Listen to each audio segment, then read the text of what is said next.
Naomi, we encounter people all the time, as you do, who think that they are losing their loved one.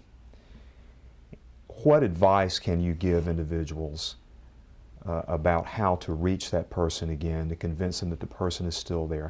How would you recommend it? Well, the first thing is to listen and not to argue. If someone says, I have to see my mother, not to argue and say your mother's dead, or not to lie and say your mother's alive. Because deep down, that person knows their mother is dead. I mean, I was there when she died, and that was traumatic. That's buried. But right now, I have to see my mother. So to know that they're basic human needs that people express, and to relate to the needs. So if I have to go see my mother, that means either I'm scared to be alone without my mom, or I never separated, or I have unresolved issues. I never told her, Mom, you hurt me. I never expressed some really strong feelings, and now I need to do it. And I have a mind's eye, and I can restore my mother to meet my human need.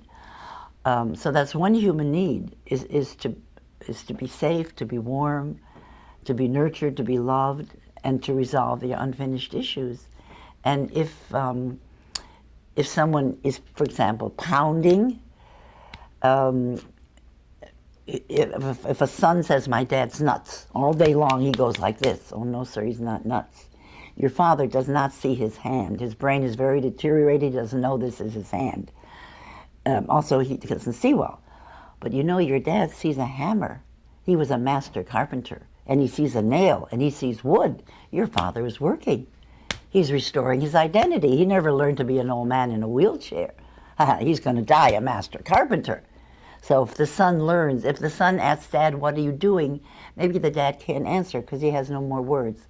But if the son asks the dad, Dad, is it oak or pine? Eyes open. Solid oak, not cheap pine. Because my granddad taught me about woods. Because there are those words, those woods are stored permanently. I have a love. There are certain words that are there, and all you have to do is give the person choices. Is it oak? Is it pine? Solid oak. And we have a communication. Is it a 12 by 4 or a 13? If you ask me how big it is, I can't answer. But you give me choices. And the son and the dad will have a communication. And the father will never become a living dead person. He will communicate.